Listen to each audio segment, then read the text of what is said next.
Chicken तैयार है, ले जाओ। अभी आई।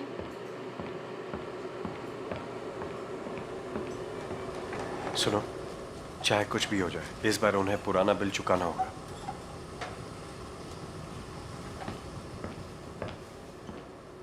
थोड़ा और लीजिए। मिस्टर वू, आपका चिकन तैयार है। अरे वाह। मिसेस डिंग, जी? अगर आपको कभी भी कोई काम हो तो सेक्शन मिस्टर डायरेक्टर से बात करें। आपको से मिले, काम मुझे मदद करेंगे। और हाँ, 2 पैकेट सिगरेट और चाहिए। ठीक है। ये चिकन ट्राई कीजिए। यान, ये सिगरेट उनके लिए ले जाओ। ओह, आओ, ट्राई करो। अच्छा है। हाँ, चीयर्स। चिकन कमाल का था। खाना हो गया? हाँ, सबका हो गया। आपका दिन शुभ हो। शुक्रिया। मिस्टर वू, आज का बिल आप चुकाएंगे क्या? अगली बार चुका देंगे, फिक्र मत करो। रुकिए मिस्टर वू, पहले ही 20,000 से ज्यादा हो चुका है। आज कुछ तो चुका दीजिए। जी हाँ मिस्टर वू, अब हमें कारोबार चलाना मुश्किल हो रहा है। ये क्या कह रहे हो तुम? हाँ? इन्होंने कहा ना अगली बार चुका देंगे, सुना नहीं क्या? हम रुक नहीं पाएंगे। हमने रेस्टोरेंट खोलने के लिए उधार लिया हुआ है और अब तक नहीं चुकाया। अब हम कारीगरों की तनख्वाह भी नहीं दे पाते। आपका खाना, सिगरेट, शराब सब उधारी पर है। अगर आपने बिल नहीं चुकाया तो हमें रेस्टोरेंट बंद करना पड़ेगा।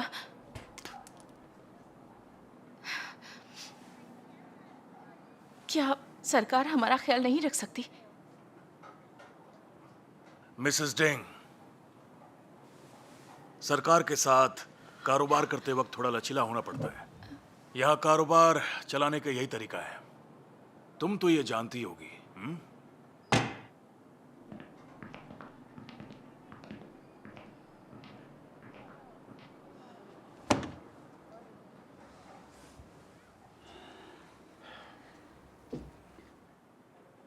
इस तरह तो कारोबार नहीं हो सकता।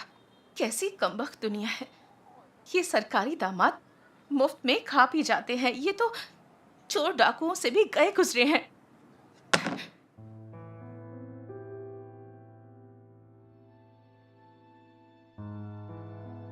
अरे मिसेस डिंग, हेलो। आज हमसे मिलने का वक्त कैसे मिल गया? आपसे थोड़ा काम था। अच्छा, रेस्टोरेंट ठीक से नहीं चल रहा। अगर आप उधार दे सकें तो। क्या? माफ कीजिए, हमें तो खुद इस ट्रक की कीमत चुकाने के लिए उधार लेना पड़ा और अब तक कर्जा नहीं चुका पाए हैं। अभी नई दवाओं का ऑर्डर दिया है तो मेरा भी हाथ थोड़ा तंग चल रहा है। मैं मदद नहीं कर पाऊंगी, मुझे माफ करना। कोई बात नहीं। कल ही क्वालिटी इंस्पेक्टर आए थे। खराब क्वालिटी का इल्जाम लगाकर 8,000 जुर्माना ठोक दिया। ये दादागिरी नहीं तो और क्या।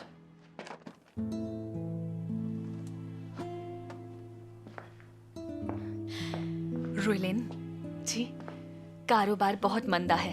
जो कुछ है बस यही है। ये लो, फिलहाल इसी से काम चलाओ। शुक्रिया। अपना ख्याल रखना। चीफ हो, कल रात तो आपकी तकदीर ने अच्छा साथ दिया। आप बहुत पैसे जीत गए ना? हाँ, कल का दिन काफी अच्छा रहा।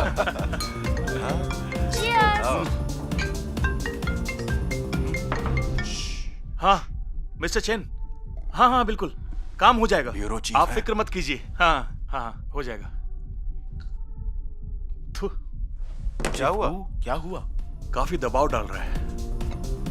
रात तेरे की छुट्टियों के वक्त इन्हें सारे काम याद आते हैं। ये कमबख्त जुर्माना कोटा हर साल बढ़ता ही जा रहा है। खुद तो ये बॉस लोग ऑफिस में बैठकर चाय की चुस्कियां लेते हैं और हम इनकी चाकरी में मारे मारे फिरते हैं। और जितना भी घटिया काम होता है वो हमें करना पड़ता है। इनकी चाकरी करो। हाँ ठीक हो। शिकायत करने का कोई फायदा नहीं है। काम करो वरना सिफारिश और तरक्की भूल जाओ। बोनस भी जाएगा हाथ से। किसी पर जुर्माना ठोकने की वजह ढूंढो। चलो रुकिए ना, हमारे हम साथ लोग गाना चलते तो हैं। गाइए। फिर आइएगा।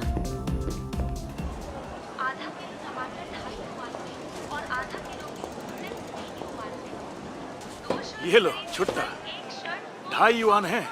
पैसे लीजिए। हाँ मिस्टर जॉन, आपने मुझे 40 ज्यादा दे दिए। देखो ना, मैं बुढ़ापे में सठिया गया हूँ। आपने 50 को 10 समझ लिया। हेलो यान। हाँ क्या?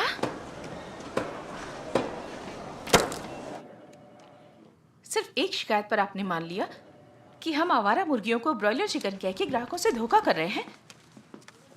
हम ऐसी बेईमानी कभी नहीं करेंगे। हमारा कारोबारी लाइसेंस क्यों रद्द कर रहे हैं? हाँ, क्यों? हम केवल कानून का पालन कर रहे हैं। कानून का पालन? आप बिना सबूत के हमें अपराधी ठहरा रहे हैं। हम इस जुर्माने को नहीं मानते। देखो, हमारे साथ बहस करने से कोई फायदा नहीं होगा। हाँ, सीधे सीधे जुर्माना भरो और अपना लाइसेंस वापस ले लो। ये लो। हाँ, अगर शिकायत हो तो ब्यूरो चीफ से बात करो। क्या इतना? आप 18,000? अब पिछली बार जुर्माना था 5,000 और इस बार 18,000? आप हमारे जीने का कोई आसरा तो छोड़िए।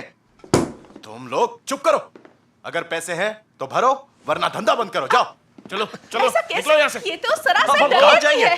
कहाँ क्या रहेगा? लोगों की सेवा ऐसे ही करते हैं? जबान संभाल के। अगर अब कुछ बोला ना तो अंदर कर दूंगा। चलो जाओ यहाँ से। वैसे- चलो ये जाओ। तो जुल्म है। देखिए, आप दरवाजा बंद करो।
माँ, टीचर ने फीस मंगवाई है। पता है।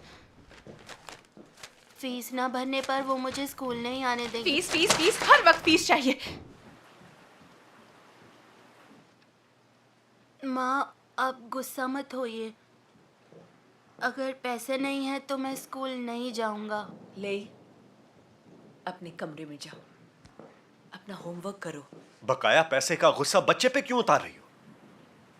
मैंने कहा था रेस्टोरेंट नहीं खोलते। सीसीपी के शासन में कारोबार करना असंभव है, लेकिन तुम नहीं मानी। रेस्टोरेंट खोलने की जिद पर अड़ी रही। तुमने कहा कि हमें रेस्टोरेंट की जरूरत है ताकि लई कॉलेज जा सके। देखा क्या हुआ? एक भी पैसा कमाया? चीन में सीसीपी की हुकूमत है, यहां इंसाफ की उम्मीद नहीं की जा सकती। हर दिन धोखाधड़ी और काला बाजारी, कोई कैसे झेलेगा ये सब? तब तुम नहीं समझी थी, लेकिन मुझे एहसास था। मुझे नहीं पता था सीसीपी इतनी दुष्ट है। ये कमबख्त भ्रष्ट अधिकारी, चाहे कोई भी सरकारी विभाग हो, हर विभाग बिना रिश्वत लिए काम ही नहीं करता। नहीं तो आपको किसी भी बहाने से फंसा देंगे, या तो आप पर जुर्माना ठोकेंगे या कारोबार बंद कर देंगे। वो अपना बिल कभी नहीं चुकाते हैं। हमारी 40-50 हजार की उधारी कभी वापस नहीं आएगी। मेहनत से कमाए हमारे पैसे ये भ्रष्ट अधिकारी हड़प गए। रोइलिन,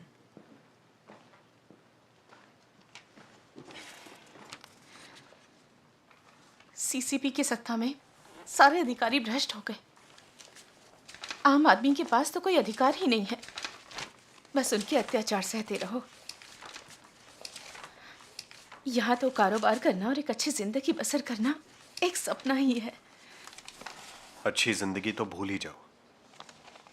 रेस्टोरेंट खोलने के लिए हमने जो कर्ज लिया था उसे चुकाने में हमारी आधी जिंदगी निकल जाएगी। चीन बेहद खराब जगह है, अब यहां रहना नामुमकिन है। अब तुम समझी, सीसीपी के शासन में हम लोग ऐसे अंधेरे में जिंदगी जी रहे हैं। आम आदमी तो यहाँ जी ही नहीं सकता।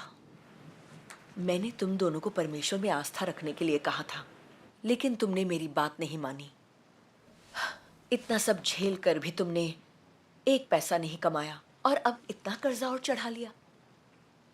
अगर पता होता नतीजा ये होगा तो मैं परमेश्वर में आस्था रख लेती। उस वक्त मैं धार्मिक आस्था पर लगातार हो रहे सीसीपी के दमन और उत्पीड़न से चिंतित थी। मैंने सोचा अगर मैं गिरफ्तार हो गई तो जिंदगी दूभर हो जाएगी। सोचा नहीं था कारोबार करने से ये होगा।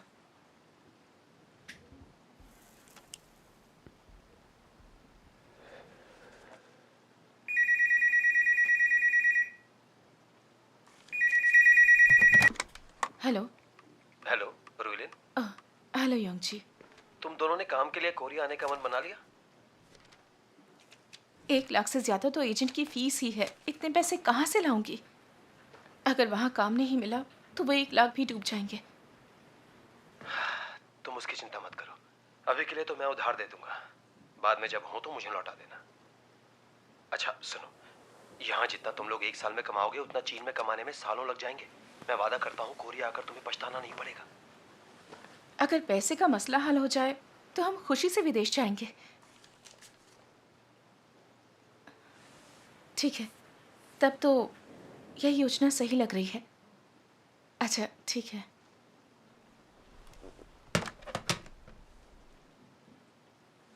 सुनो मेंगी, योंगजी का कहना है कि वो हमें उधार दे देगा। चलो कोरिया चलते हैं। कोरिया एक प्रजातांत्रिक देश है जहाँ कानून का राज है। वहाँ कोई भ्रष्ट अधिकारी नहीं होगा जो कारोबार में हमें ब्लैकमेल करे। अगर हम कोरिया जाकर कुछ सालों तक काम करें तो हम अपना कर्ज भी चुका सकेंगे और ले की कॉलेज की पढ़ाई के लिए बचत भी कर सकेंगे। कोरिया में हम लोग परमेश्वर में विश्वास भी रख सकते हैं और सभाओं में भी जा सकते हैं। आपका क्या ख्याल है? माँ, ख्याल तो अच्छा है, लेकिन अगर हम दोनों चले गए तो यहाँ माँ और लेई का क्या होगा? तुम हमारी फिक्र मत करो, लेई का ख्याल मैं रख लूंगी। तुम जाओ और जो भी बेहतर हो करो। माँ, जब तुम कोरिया जाओगी ना,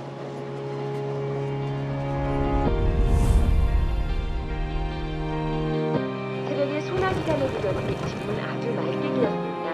오늘 날씨만큼 서울시내도로도 대부분 구간 활동 잘 되고 있는데요. 일본 작업 구간만 주의하시면 되겠습니다.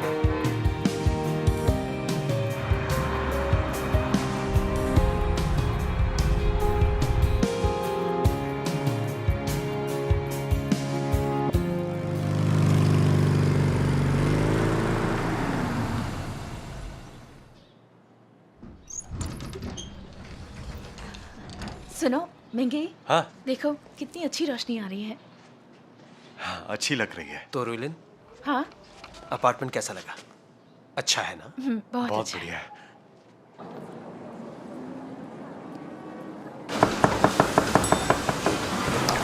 ये लो ये लो। सुनो, सॉय सॉस थोड़ा कम पड़ रहा है, जरा लाना। लाता हूँ। ये रहा आपका चिकन। ये लो, कैसरोल तैयार है। संभल कर, गर्म है। टेबल नंबर 6 के लिए है। शुक्रिया, आपका दिन शुभ हो। शुक्रिया।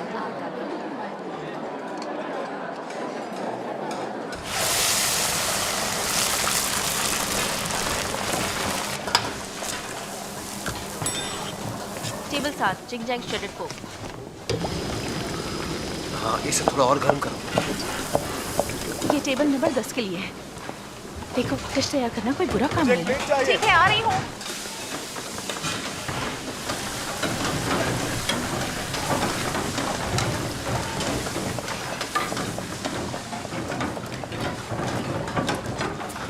सुनो, उसे जल्दी साफ करो। ठीक है। सुनो, कल तुमने बहुत अच्छी पेस्ट्रीज बनाई थी, बहुत स्वादिष्ट थी। हो सकता है तुम किसी दिन हमारी पेस्ट्री शेफ बन जाओ। अच्छा,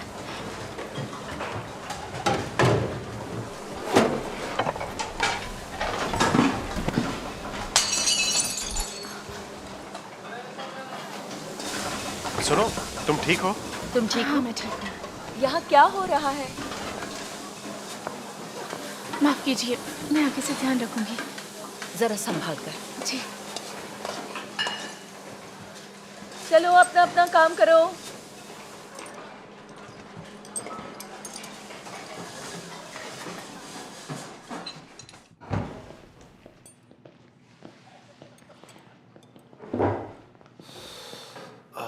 मिस्टर गो, आप ठीक तो हैं? हाँ हाँ ठीक हूँ। ये तो पुरानी तकलीफ है। 10 घंटे से ज्यादा खड़ा रहता हूँ ना तो दर्द शुरू हो जाता है। मिस्टर गो, अस्पताल जाकर जांच करवाइए। ऐसे कब तक चलेगा? जी हाँ। खुद को मशीन की तरह कब तक चलाएंगे? अब करो भी तो क्या करूं? काम के लिए बेटे के साथ कोरिया आया था, तब 1 लाख युआन का कर्जा लिया था। मेरा निकम्मा बेटा बुरी आदतों का शिकार है, कमाई से ज्यादा खर्चा कर देता है। कर्जों का सारा बोझ मेरे कंधों पर आ गया। मुझे बीमार पड़ने की फुर्सत कहाँ है। फिलहाल तो मेरी हालत खूंटे से बंधे एक गधे जैसी है। अब तो आगे बढ़ना ही पड़ेगा, पीछे नहीं लौट सकता।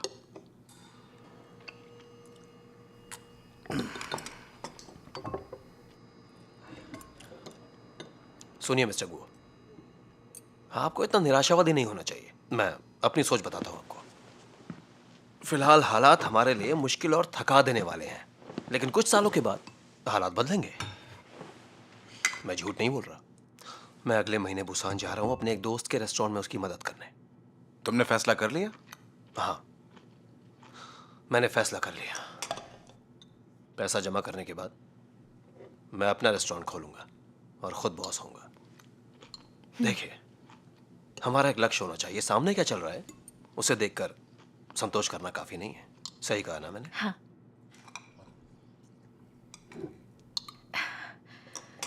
भले ही आज थोड़ी तकलीफ हो, अगर उस समय इज्जत चाहिए जब लोग देख रहे हों, तो तब कष्ट उठाओ जब लोग ना देख रहे हों। पैसे जमा करने के बाद हम अपने पांव पर खड़े हो जाएंगे, तब हमारे सारे दुख खुशियों में बदल जाएंगे। हाँ, यही विचार रखना चाहिए। चलिए मिस्टर गुओ, चीयर्स।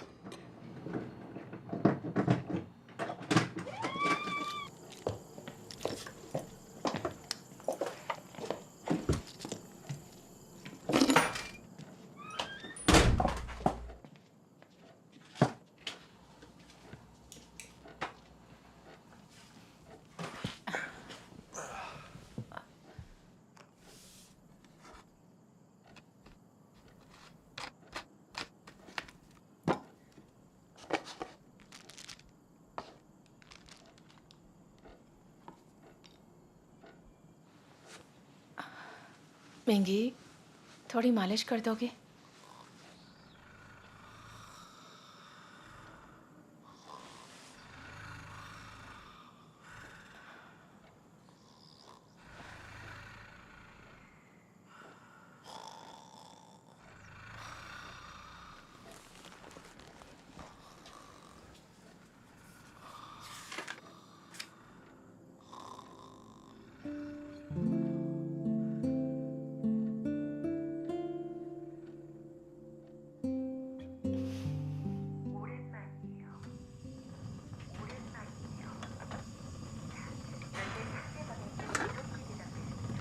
मेंगी, हाँ, सक्सेस हो। इसका क्या मतलब है?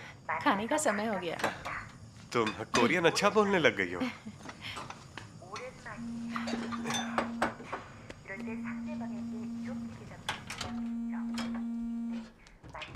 हेलो, ओह मिस्टर यांग। हाँ, पक्का, जितनी जल्दी हो सकेगा। हाँ। किसका फोन था? मिस्टर यांग के लड़के की शादी है, उन्हें घर खरीदना है। पैसे लौटाने के लिए कह रहे थे। अच्छा, उनका कितना बाकी है? 20,000 से थोड़ा ज्यादा। 20,000 से ज्यादा? तो फिर अभी लौटा देते हैं। ठीक है।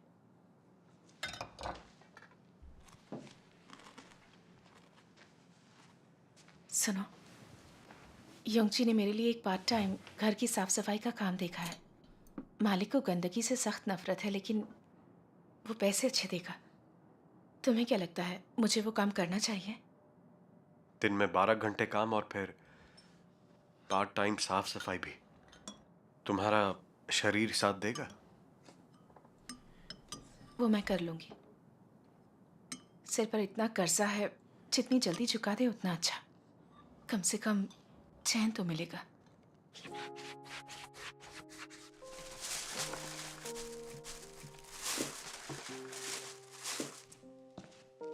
युआन, युआन, तुमने दूध पी लिया?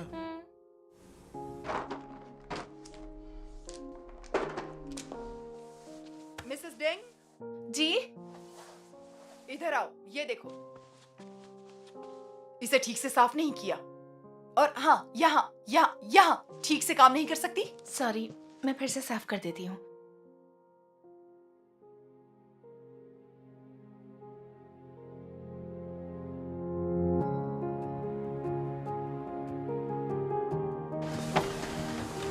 इतना सारा काम पड़ा है और तुम अभी आई हो?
हाय ली बेटा। माँ, पेंटिंग प्रतियोगिता में मुझे पहला इनाम मिला।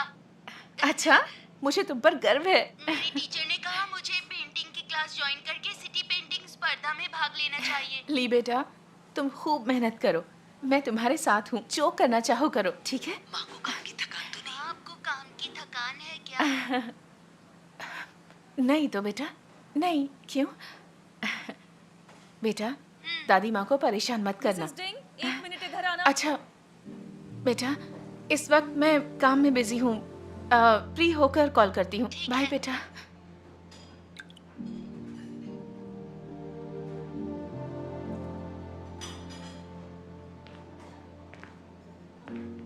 ओ बॉस, आप वापस आ गए? आप सब लोग बहुत मेहनत कर रहे हैं। इतना सारा सामान ले आए। ये आप सब और मेरे गए बेटे थे? का है। हाँ, यहाँ रख दो, बैठ जाओ। अरे जियान, सुना है तुम अमेरिका जा रहे हो? हाँ, कुछ दिनों के बाद। ओ अच्छा।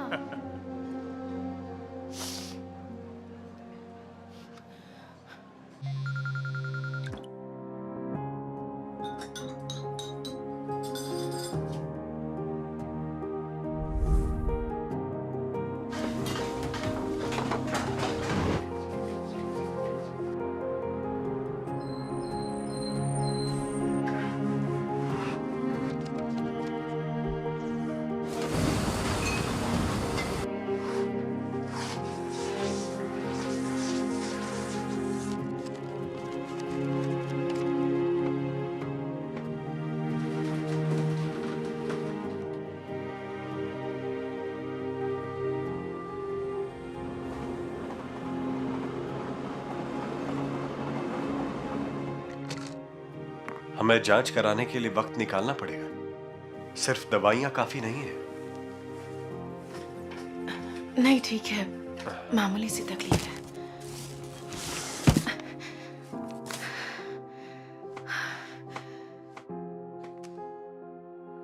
दिन भर की भागदौड़, मैं सिर्फ पैसे के लिए ही जी रही हूँ। दिल में एक खालीपन सा महसूस होता है। क्या वाकई यही सब जीवन है? मैं हमेशा सोचती हूँ, अगर हम परमेश्वर में विश्वास रखें तो हमारी जिंदगी बेहतर हो जाएगी। एक बार कर्जा उतर जाने तो उसके बाद इस बारे में सोचेंगे। लेकिन हम ऐसे कैसे जीवन गुजार सकते हैं? हमें परमेश्वर में आस्था रखनी चाहिए।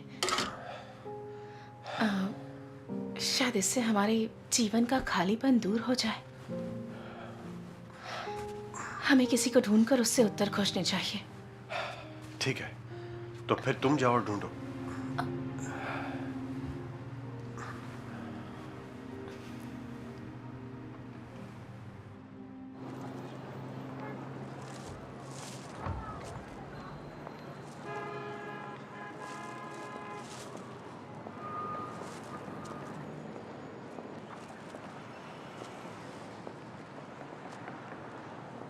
हेलो।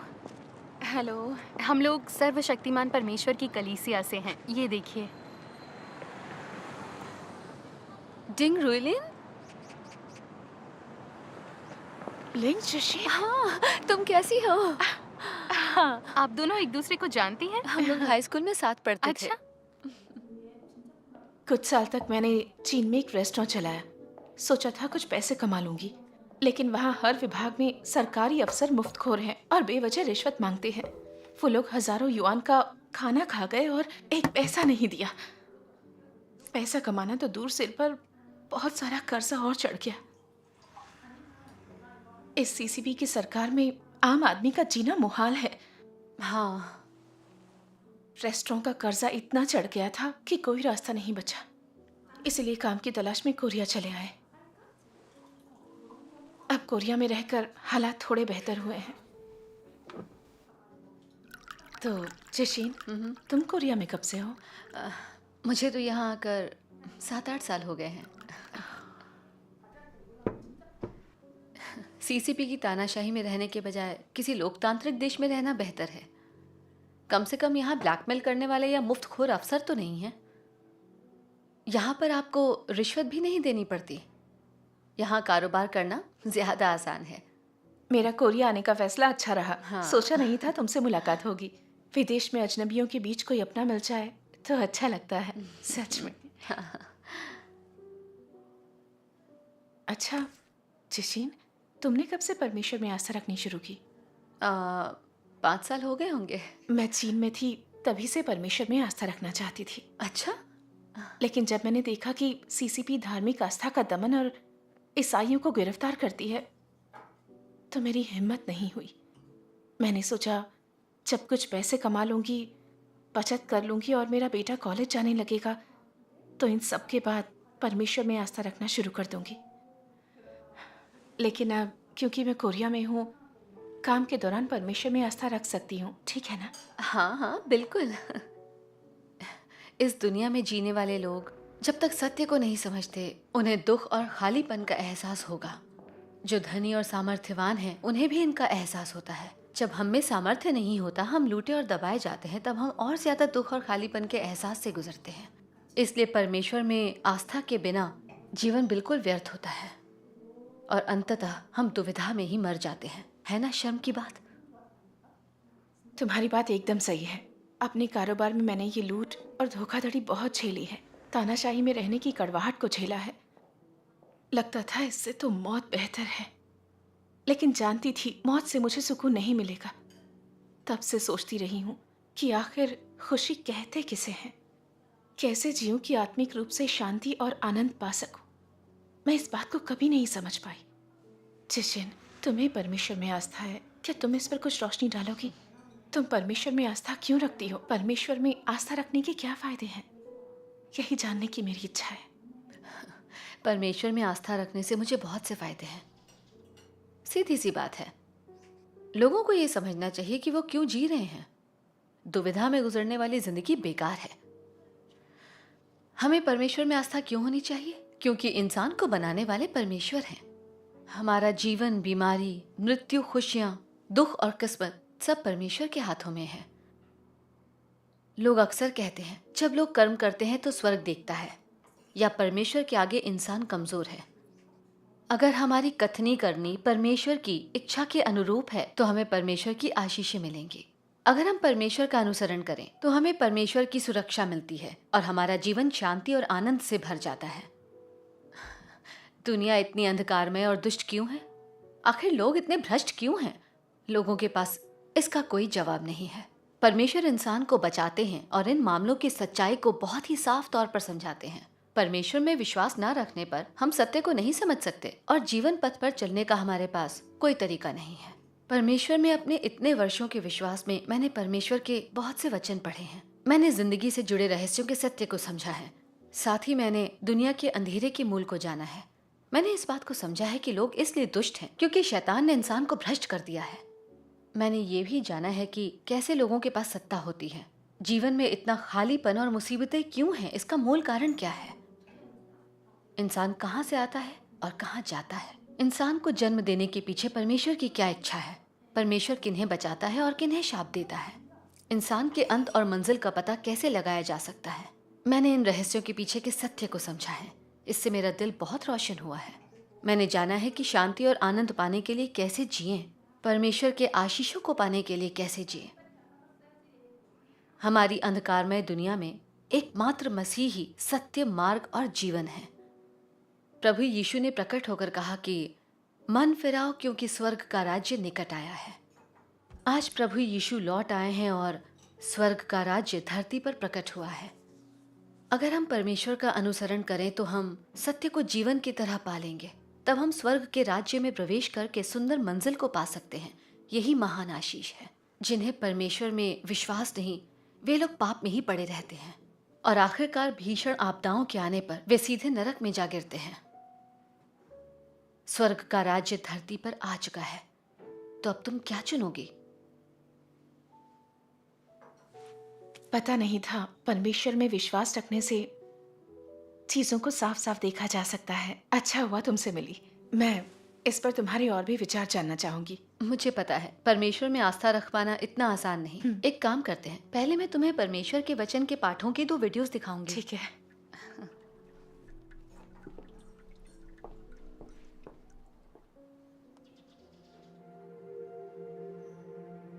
परमेश्वर ने इस संसार की रचना की और वह इसमें एक जीवित प्राणी मनुष्य को लेकर आया जिसे उसने जीवन प्रदान किया।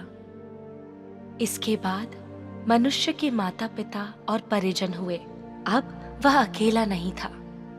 जब से मनुष्य ने पहली बार इस भौतिक दुनिया पर नजरें डाली, तब से परमेश्वर के विधान के भीतर जिंदगी जीना उसकी नियति थी। यह परमेश्वर की दी हुई जीवन की सांस है जो हर एक प्राणी को वयस्क होने तक उसके विकास में सहयोग देती है। इस प्रक्रिया के दौरान किसी को भी ऐसा महसूस नहीं होता है कि मनुष्य परमेश्वर की देखरेख में बड़ा हो रहा है, बल्कि वे यह मानते हैं कि मनुष्य अपने माता पिता की प्रेम पूर्ण देखभाल के तहत ऐसा कर रहा है और यह कि जीवन की उसकी अपनी नैसर्गिक प्रवृत्ति ही है जो इस बढ़ने की प्रक्रिया को नियंत्रित करती है। ऐसा इसीलिए है क्योंकि मनुष्य नहीं जानता कि जीवन किसने उसे प्रदान किया है या वह कहाँ से आया है। जिस तरह से जीवन की नैसर्गिक प्रवृत्ति चमत्कार करती है, उसे तो इंसान बिल्कुल नहीं जानता है। वह केवल इतना ही जानता है कि भोजन ही वह आधार है जिस पर उसका जीवन चलता रहता है। अध्यवसाय ही उसके अस्तित्व का स्रोत है और यह कि उसके मन का विश्वास ही वह पूंजी है जिस पर उसका अस्तित्व निर्भर करता है। परमेश्वर के अनुग्रह और भरण पोषण के बारे में मनुष्य पूरी तरह से बेखबर है और इस तरह वह परमेश्वर द्वारा उसे प्रदान किए गए जीवन को निरुद्देश्य बर्बाद कर देता है। इस मानव जाति का एक भी व्यक्ति जिसकी परमेश्वर दिन रात देखभाल करता है, उसकी आराधना करने की पहल नहीं करता है। परमेश्वर ही अपनी बनाई योजना के अनुसार उस मनुष्य पर कार्य करता रहता है जिससे वह कोई अपेक्षाएं नहीं रखता है। वह इस आशा में ऐसा करता है कि एक दिन मनुष्य अपने सपने से जागेगा और अचानक जीवन के मूल्य और अर्थ को समझेगा। परमेश्वर ने उसे जो कुछ दिया है, उसके लिए जो कीमत परमेश्वर ने चुकाई है उसे और उस उत्कट व्यग्रता को जिसके साथ परमेश्वर मनुष्य के उसकी ओर मुड़ने की प्रतीक्षा करता है, को समझेगा।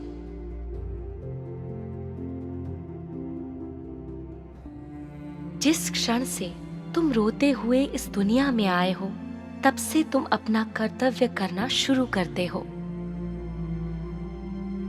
परमेश्वर की योजना और उसके विधान में अपनी भूमिका का निर्वहन करते हुए तुम जीवन में अपनी यात्रा शुरू करते हो। तुम्हारी पृष्ठभूमि जो भी हो और तुम्हारी आगे की यात्रा जो भी हो, कोई भी उन योजनाओं और व्यवस्थाओं से बचकर भाग नहीं सकता है जो स्वर्ग ने बनाई हैं, और किसी का भी अपनी नियति पर नियंत्रण नहीं है,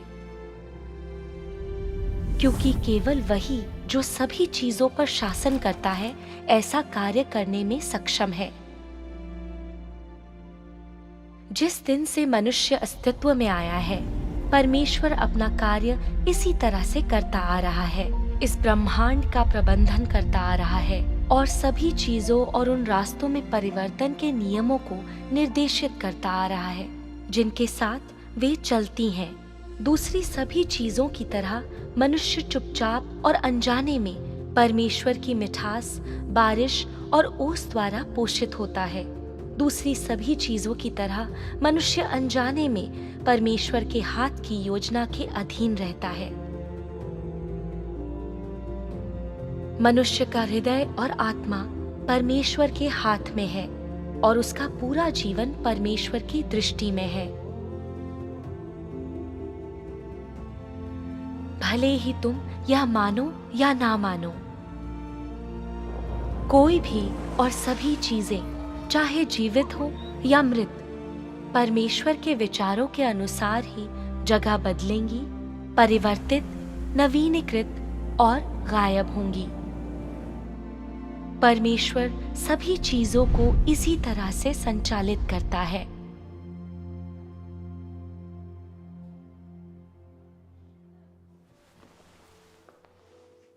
ये वचन तो कमाल के हैं। मैंने ये सब पहले कभी नहीं सुना। ये जीवन के सारे रहस्य बता देते हैं। हाँ, जब हम परमेश्वर के वचनों को सुनते हैं तो हमें उनके अस्तित्व का एहसास होता है, जैसे कि खुद परमेश्वर ही बोल रहे हों। स्वर्ग और धरती की सारी चीजों और इंसानों को परमेश्वर ने ही बनाया है। हमारे सारे उपहार, हमारी किस्मत, हमारे विशेष गुण और जो कुछ भी है, ये सब परमेश्वर का दिया हुआ है।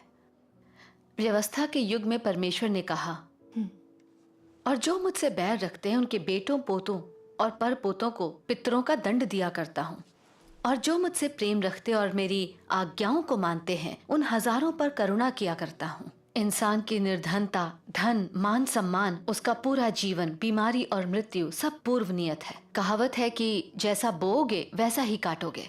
मतलब इंसान की नियति पर परमेश्वर का ही प्रभुत्व है। लोग सही कहते हैं कि इंसान की नियति स्वर्ग से तय होती है। सही है। फिर दुनिया इतनी दुष्ट और अंधकारमय क्यों है? इसका मूल कारण क्या है? जब प्रभु यीशु ने प्रकट होकर कार्य किया तो उन्होंने कहा, इस युग के लोग बुरे हैं। बाइबल में ये भी कहा गया है, और सारा संसार उस दुष्ट के वश में पड़ा है। हमारी दुनिया में सीसीपी से ज्यादा दुष्ट और कोई नहीं। ये लोग परमेश्वर में विश्वास रखने वालों को गिरफ्तार कर यातना देते हैं। जहां कहीं भी सीसीपी का शासन है, वो दुनिया की सबसे अंधेरी और बुरी जगह है। तुमने देख ही लिया है कि सीसीपी के ज्यादातर अधिकारी गंदे और भ्रष्ट हैं। यही चीनी लोगों की मुसीबत का कारण है। तुमने अनुभव कर ही लिया है कि किस तरह सीसीपी लोगों को सिखाती है। वो चीनी लोगों को भ्रष्ट करने के लिए हर दिन नास्तिकता और क्रमिक विकास के सिद्धांतों को बढ़ावा देती है। छोटी उम्र से ही हमें नास्तिकता की शिक्षा दी जाती है। हमारे दिमाग में गहराई तक नास्तिकता के बीज बो दिए जाते हैं। हम कितना ही खालीपन या दुख महसूस क्यों ना करें, हम कभी भी उसका कारण नहीं जान पाते हैं। जब लोग परमेश्वर से जुदा होकर इस दुनिया की बुराई और अंधेरे में जीते हैं तो शैतान उन्हें जरूर धोखा देगा, कुचलेगा और नुकसान पहुंचाएगा। ठीक उसी तरह जैसे अपने माँ बाप से बिछड़े बच्चों का कोई आसरा नहीं होता, उन्हें अपने परिवार की देखभाल और सुरक्षा नहीं मिलती। उन्हें लोग बहकाते हैं, उनसे खिलवाड़ करते हैं, डराते धमकाते हैं। वे दुखी कैसे ना होंगे? इन बातों में सच में दम है। रुइलिन, परमेश्वर के वचनों के इस अंश को पढ़ो। ठीक है।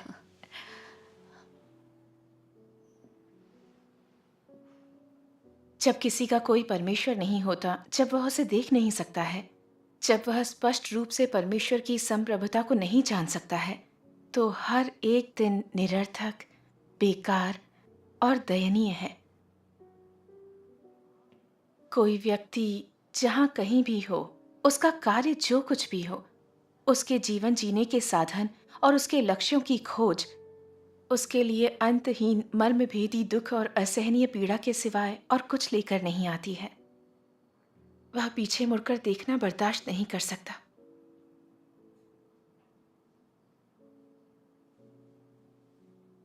जब वह सृजनकर्ता की संप्रभुता को स्वीकार करेगा, उसके आयोजनों और उसकी व्यवस्थाओं के प्रति समर्पण करेगा और सच्चे मानव जीवन की खोज करेगा, केवल तभी वह धीरे धीरे सभी मर्मभेदी दुख और पीड़ा से आजाद होगा और जीवन के संपूर्ण खालीपन से छुटकारा पाएगा। अंत के दिनों में परमेश्वर ने बहुत से वचन व्यक्त किए हैं ताकि इंसानों को बचाया जा सके, उन्हें सत्य समझाया जा सके, वे सच्चा प्रायश्चित कर सके, शैतान की भ्रष्टता से बच सके। यही इंसान के लिए परमेश्वर का प्रेम है। परमेश्वर में बरसों की अपनी आस्था में मैंने उनके जितने ज्यादा वचन पढ़े हैं, मेरा दिल उतना ही प्रकाशित हुआ है। मैंने बहुत सी चीजों को साफ तौर पर समझ लिया जिनमें जीवन, काम, परिवार, शादी और दूसरी कई चीजें शामिल हैं। दौलत, शोहरत और रुतबा अब मुझे आकर्षित नहीं करते। अब ये चीजें मेरे लिए बाधा या बंधन नहीं। मैं ज्यादा सुकून और आजादी महसूस करती हूँ। जिंदगी में अब कड़वाहट नहीं है। मेरा ख्याल है सत्य की समझ एक कमाल की चीज है। सत्य बेहद मूल्यवान है और जीवन में यही सबसे बड़ा सूत्र वाक्य है। सत्य के सहारे जीने पर शैतान की भ्रष्टता और नुकसानों से बच सकते हैं। सत्य को समझकर हम जान जाते हैं कि कैसे जीना है, कैसे परमेश्वर की आराधना करनी है। तब हम परमेश्वर का आशीष और उनकी मौजूदगी को पाते हैं। हम शांति और सुख महसूस करते हैं। यही सच्चा सुख है। तुम्हारी बातें सुनकर लगता है यह बहुत जरूरी है कि लोग अपने जीवन में सत्य को समझें। हम जैसे लोग जो सत्य को नहीं समझते, बस एक ही लक्ष्य पर चलते हैं। हम दुख सहकर भी बस धन, दौलत और हैसियत के पीछे भागते हैं। यह अंधी दौड़ कब खत्म होगी? समझ में नहीं आता दुनिया इतनी दुष्ट और अंधेरी क्यों है। परमेश्वर में आस्था न रखना कितनी बड़ी बेवकूफी है। परमेश्वर के विश्वासी जो उनके वचनों को पढ़ते हैं और सत्य को समझते हैं, वे दुनिया को समझकर गलत मार्ग पर चलने से बच सकते हैं। लेकिन सबसे बड़ी बात है, आपको शांति और सुख मिलता है, एक अच्छी मंजिल मिल जाती है। हम लोग जीवन भर संघर्ष करते हैं और मरकर नरक में जाते हैं।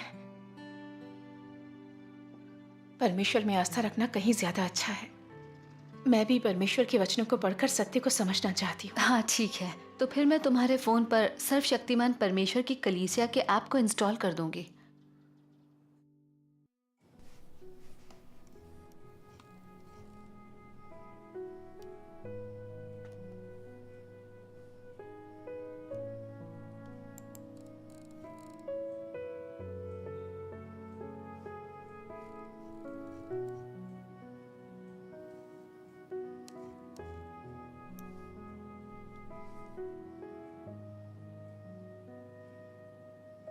वे जो बुरी तरह से दुख में हैं, सर्वशक्तिमान उन पर करुणा दिखाता है। साथ ही वह उन लोगों से ऊब चुका है जो होश में नहीं हैं, क्योंकि उसे उनसे प्रत्युत्तर पाने में लंबा इंतजार करना पड़ा है। वह खोजने की इच्छा करता है, तुम्हारे हृदय और तुम्हारी आत्मा को खोजना चाहता है। वह तुम्हें भोजन पानी देना चाहता है, जगाना चाहता है, ताकि तुम फिर भूखे और प्यासे ना रहो। जब तुम थके हो और खुद को इस संसार में बिल्कुल तन्हा महसूस करने लगो, तो व्याकुल मत होना, रोना मत। सर्वशक्तिमान परमेश्वर रखवाला किसी भी समय तुम्हारे आगमन को गले लगा लेगा। अरे, ये वचन तो वाकई अच्छे लग रहे हैं। हाँ, इन्हें पढ़कर एक स्नेहमयी गर्माहट मिलती है। अरे, आपको भी परमेश्वर के वचनों को पढ़ना चाहिए। मिलकर परमेश्वर में आस्था रखते हैं। हाँ? परमेश्वर में आस्था? हाँ, देखो। परमेश्वर में आस्था रखना अच्छी बात है। हम नेक इंसान बनकर सही मार्ग पर चलते हैं, लेकिन हम सुबह से शाम तक व्यस्त रहते हैं। परमेश्वर में आस्था रखने के लिए हमारे पास वक्त ही कहाँ है। अरे पहले हम लोग सिर्फ पैसा कमाने में लगे रहते थे, जिससे जिंदगी बेमानी लगती थी। लेकिन जब से परमेश्वर के वचनों को पढ़ने लगी, मैं जिंदगी को समझने लगी हूँ और दिल में आनंद और शांति महसूस करने लगी हूँ। परमेश्वर में आस्था रखना सचमुच अच्छी बात है। ठीक है, तो तुम आस्था रखना शुरू करो। चीन में तो सीसीपी गिरफ्तार करके यातना देती है, हो सकता है जेल में भी डाल दे। लेकिन कोरिया लोकतांत्रिक देश है, यहाँ धार्मिक आजादी है, इसलिए तुम्हें यहाँ गिरफ्तारी का भी डर नहीं है। तुम विश्वास रखो, मैं तुम्हारे साथ हूं।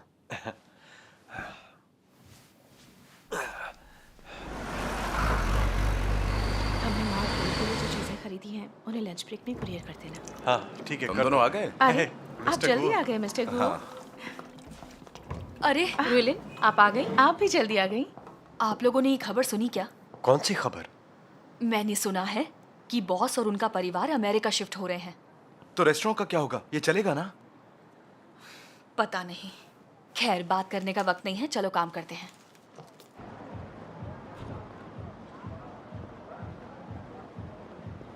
सुनो रोइलिन, हाँ? वो लोग रेस्टोरेंट बेच रहे हैं। योंगची चाहता है कि हम उसके पार्टनर बने और इसे खरीद लें। ये एक अच्छा मौका है। जानती हूँ, मुझे भी इसके बारे में पता चला है। अब मैंने परमेश्वर में आस्था रखनी शुरू की है। मैं जीवन में सही मार्ग नहीं ढूंढ पा रही थी। अब मैं ज़्यादा सुरक्षित और सुकून महसूस कर रही हूँ। मैं फिर से दुख और चिंताओं में नहीं जीना चाहती हूँ। देखो, तुम चिंता मत करो, मैं सब कुछ संभाल लूंगा। तुम्हारी आस्था पर कोई असर नहीं पड़ेगा। और फिर हम लोग विदेश में पैसा कमाना ही तो आए हैं ना। सुनो, मैंने सब हिसाब लगा लिया है। इस रेस्टोरेंट से हमें हर महीने लगभग 1 लाख युआन की कमाई होगी। देखो, ऐसा मौका बार बार नहीं आता। पता नहीं दूसरा मौका मिलेगा भी या नहीं।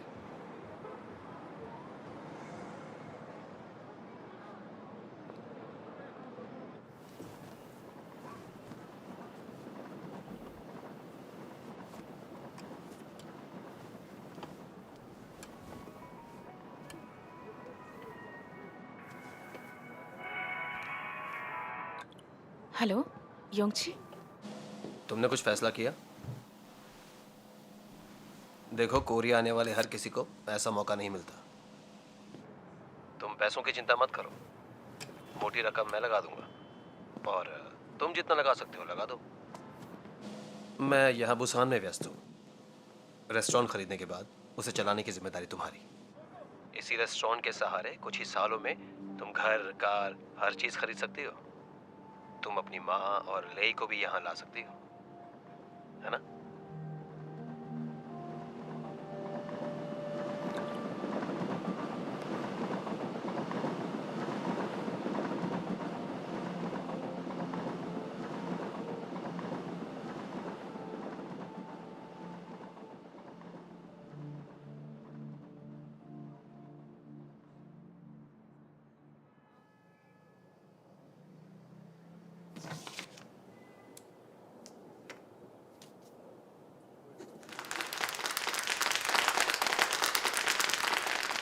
चलो सब मिलकर मेहनत करें और कुछ कर दिखाएं।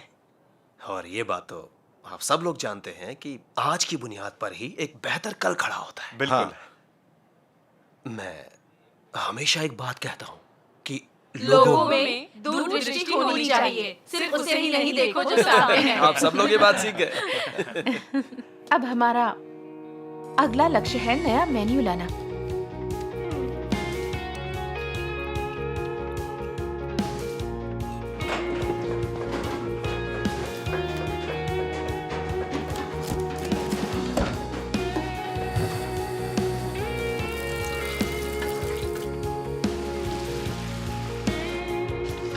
सुनो यू, इस तरफ नहीं, वहां से नीचे ऐसे? करो। हाँ, यहाँ आप से ठीक ऊपर है? करो। मैं करता हूँ, तुम आराम करो। नहीं, थोड़ा और ऊपर। ठीक है। हेलो। हेलो, स्वागत है। आइए आइए, इस तरफ। स्वागत है। जगह अच्छी है। हेलो। एक्सक्यूज मी, पैसे लीजिए। ठीक है, शुक्रिया। शुक्रिया। आपका दिन शुभ हो। स्वागत है। हेलो। टेबल नंबर 5 का ऑर्डर। आइए इस तरफ।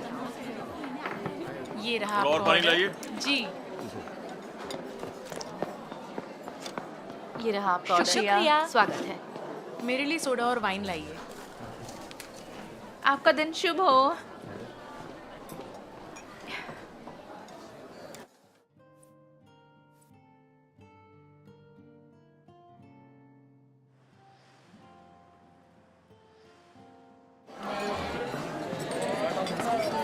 तैयार हुआ क्या? टेबल नंबर 7 वाले बेचैन हो रहे हैं।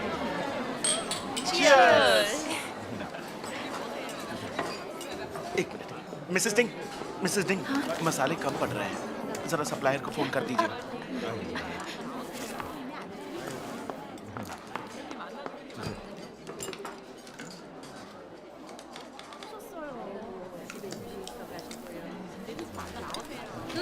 बहुत स्वादिष्ट है।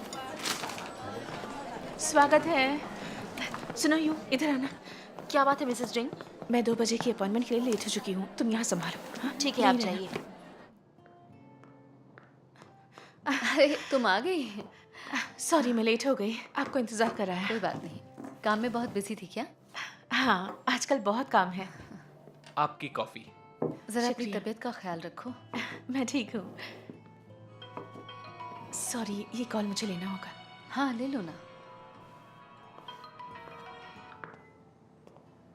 हेलो, बोलिए मिस्टर किम। हाँ, इसी वक्त?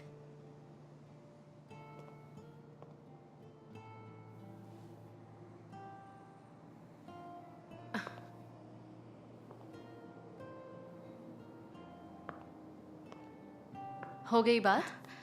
जशन, रेस्टोरेंट में कुछ बहुत ज़रूरी काम आ गया है, किसी और दिन मिलना पड़ेगा। ठीक है, किसी और दिन मिलते हैं। मैं निकलती हूँ। आराम से जाना, ध्यान रखना अपना। हाँ, मिलते हैं।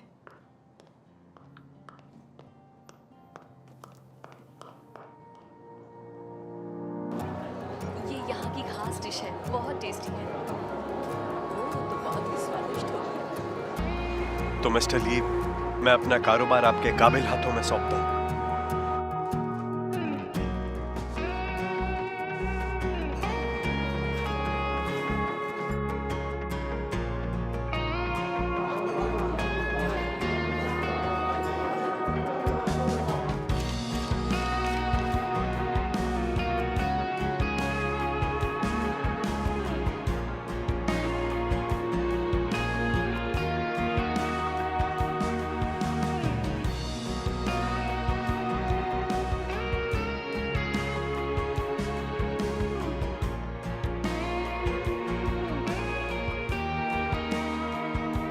आज का दिन बहुत ही बढ़िया रहा। लो, मैं आ गया सूप लेकर। अब हम खा सकते हैं ना? लीजिए और एंजॉय कीजिए। पहले मैं 2 शब्द कहना चाहूंगी। आज हमारे रेस्टोरेंट की ये कामयाबी आप लोगों की मेहनत और कोशिशों के बगैर मुमकिन नहीं थी। बिल्कुल। शुक्रिया। आप सबका शुक्रिया। ओ, ऐसा कुछ नहीं है मिसेस डिंग। ये लीजिए। शुक्रिया मिसेस ड्रिंग, मैं आगे और भी मेहनत करूंगी। शुक्रिया मुझे मिसेस बहुत ही डिंग। खुशी हो रही है कि आज का दिन बहुत ही अच्छा थैंक यू है। मिसेस ड्रिंग। हम लोगों ने इतने समय तक मिलकर काम किया। अब मजे एक बार जरा इसे ट्राई कीजिए। मिस्टर गो। शुक्रिया मिसेस डिंग। शुक्रिया की क्या बात है। लीजिए। तुमने अच्छा, ये तो वाला मैं क्या टेस्ट कह रहा किया? था? बहुत बढ़िया। हाँ, एक बार इसे ट्राई कीजिए। सही ये से बहुत मजा अच्छा कीजिए। है। मिसेस डिंग, आपकी सलामती के लिए। भी तो बहुत बिल्कुल सही। देखिए, भर पेट खाइए, रुकना नहीं है। खाकर तो देखो, आज मैं बहुत खुश हूँ। स्वादिष्ट है। क्या हुआ? ठीक तो है? क्या हुआ? मुझे हिलाना मत। हिलाना मत। मेरी कमर। मिंगी, इन्हें अस्पताल लेकर चलिए। जाइए, जल्दी से कॉल कीजिए। जल्दी, जल्दी जल्दी। जाइए, जल्दी।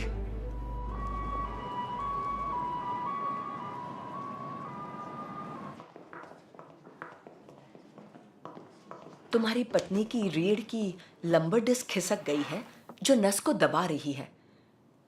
उसी वजह से उसके पैर सुन्न हो गए हैं और वो चलने फिरने में असमर्थ हो गई है। अगर तुमने अभी उसका इलाज नहीं किया तो उसे आगे चलकर लकवा मार सकता है। जितनी जल्दी हो सके उसका ऑपरेशन करवाओ। डॉक्टर, ऑपरेशन में कोई खतरा तो नहीं होगा ना? क्या कोई और उपाय नहीं है? फिलहाल तो हम उसे ट्रैक्शन पर रख सकते हैं, लेकिन अगर उसकी हालत नहीं सुधरी तो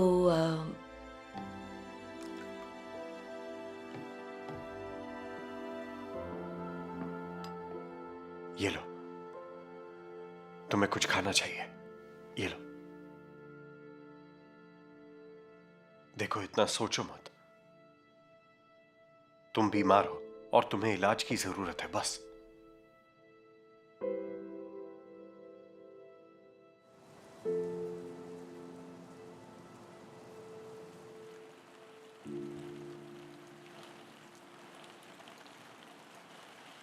अभी मेरी उम्र ही क्या है और मैं लकवे में बिस्तर पर पड़ी हूँ। हे परमेश्वर, मुझ पर दया करो।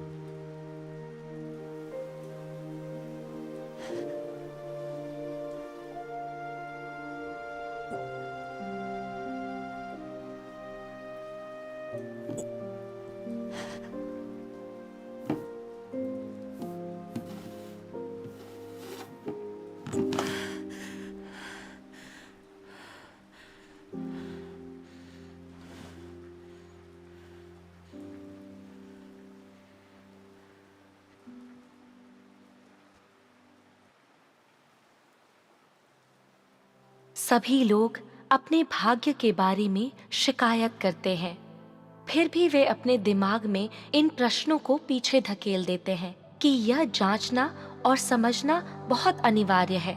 मनुष्य जीवित क्यों है? मनुष्य को कैसे जीवन यापन करना चाहिए? जीवन का मूल्य और अर्थ क्या है? अपने संपूर्ण जीवन में वे तब तक सिर्फ प्रसिद्धि और सौभाग्य को तलाशते हुए दौड़ भाग करते हैं जब तक कि उनकी युवावस्था खत्म नहीं हो जाती है, बाल सफेद नहीं हो जाते हैं और त्वचा में झुर्रियां नहीं पड़ जाती। जब तक वे यह नहीं देख लेते हैं कि प्रसिद्धि और सौभाग्य बुढ़ापा आने से रोक नहीं सकते हैं और यह कि धन हृदय के खालीपन को नहीं भर सकता है। जब तक वे यह नहीं समझ लेते हैं कि कोई भी व्यक्ति जन्म, बुढ़ापा, बीमारी और मृत्यु के नियम से बच नहीं सकता है और यह कि कोई भी उससे बचकर नहीं भाग सकता है जो नियति ने भंडार में रखा है। जब वे जीवन के अंतिम मोड़ का सामना करने के लिए बाध्य होते हैं, केवल तभी उनकी सचमुच समझ में आता है कि चाहे कोई करोड़पति हो जाए, भले ही किसी को विशेषाधिकार प्राप्त हो जाए और वह ऊंचे पद पर हो, कोई भी मृत्यु से बचकर नहीं भाग सकता। हर एक मनुष्य अपनी मूल स्थिति में वापस लौटेगा, एक एकाकी आत्मा जिसके नाम कुछ भी नहीं है। लोग धन, दौलत और प्रसिद्धि का पीछा करते हुए अपनी जिंदगियां बिता देते हैं। वे इन तिनकों को मजबूती से पकड़े रहते हैं, यह सोचते रहते हैं कि केवल ये ही उनका सहारा है, मानो कि उन्हें प्राप्त करके वे निरंतर जीवित रह सकते हैं और अपने आप को मृत्यु से बचा सकते हैं। परंतु जब वे मरने के करीब होते हैं, केवल तभी उनकी समझ में आता है कि ये चीजें उनसे कितनी दूर हैं। मृत्यु के सामने वे कितने कमजोर हैं, वे कितनी आसानी से चकनाचूर हो जाते हैं। वे कितने एकाकी और असहाय हैं और कहीं नहीं भाग सकते हैं।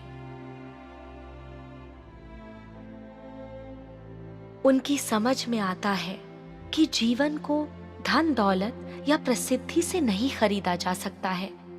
कोई व्यक्ति कितना ही धनी क्यों न हो, उसका पद कितना ही ऊंचा क्यों न हो, मृत्यु का सामना होने पर सभी लोग समान रूप से कंगाल और महत्वहीन होते हैं। उनकी समझ में आता है कि धन दौलत से जीवन को नहीं खरीदा जा सकता है, प्रसिद्धि मृत्यु को नहीं मिटा सकती है, यह कि ना तो धन दौलत और ना ही प्रसिद्धि किसी व्यक्ति के जीवन को 1 मिनट या 1 पल के लिए भी बढ़ा सकती है। परमेश्वर के वचन कितने व्यावहारिक हैं। लोग दौलत और शोहरत के लिए मेहनत करते हैं, मारे मारे फिरते हैं, लेकिन मौत के कगार पर पहुंचकर ना तो उन्हें दौलत बचा सकती है, ना शोहरत।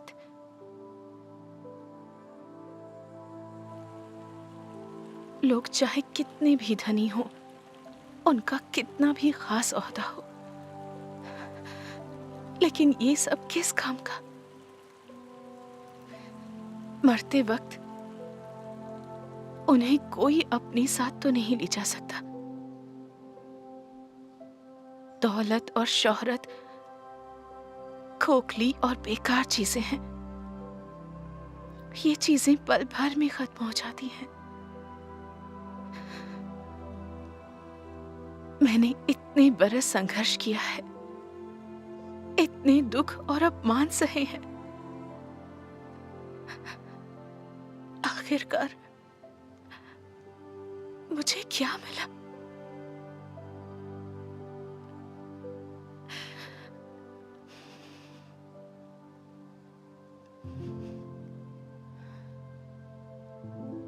जीते जी हमें सत्य की खोज और परमेश्वर का अनुसरण करना चाहिए।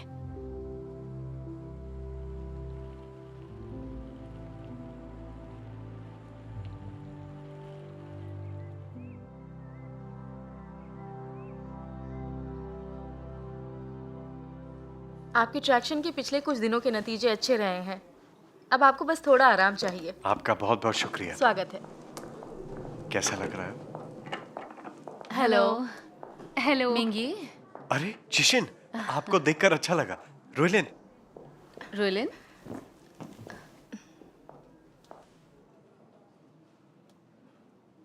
अब कैसी तबीयत है?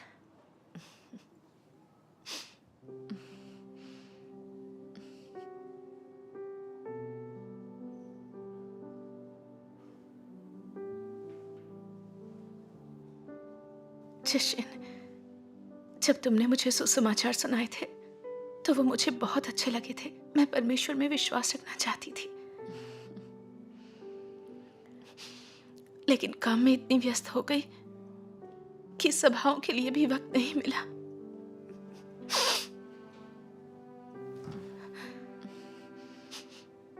बस पैसा कमाने की ही चिंता थी और आखिरकार ये हालत हो गई। यहां पड़े पड़े मैंने अपने मन को शांत किया, परमेश्वर के वचनों को पढ़ा और जीवन के बारे में विचार किया। आखिरकार मुझे एहसास हुआ, अगर हम धन दौलत, शोहरत और रुतबे के पीछे ही भागते रहे तो खालीपन और दुख ही हाथ लगेगा।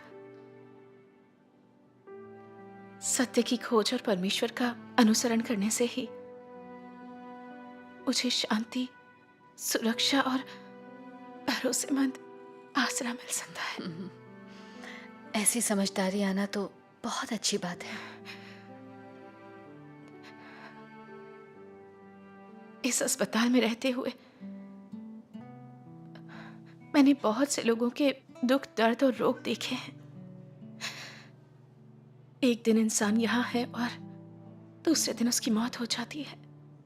इंसान का जीवन कितना कितना क्षणभंगुर है। मैं सोचने लगी, इंसान बूढ़ा बीमार क्यों होता है? उसे मौत क्यों आती है? लोगों के जीवन में खालीपन और दुख क्यों आते हैं? मैं परमेश्वर में आस्था रखना चाहती हूँ, लेकिन मैं धन के लालच से बच क्यों नहीं पाती हूँ?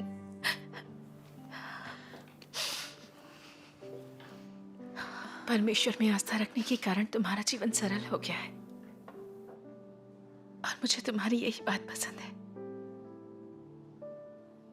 रोइलिन, अपनी बीमारी के दौरान अपने चुने हुए मार्ग पर शांति से विचार कर पाना अपनी कमजोरियों और विद्रोही स्वभाव का पता लगा पाना और सत्य की खोज करना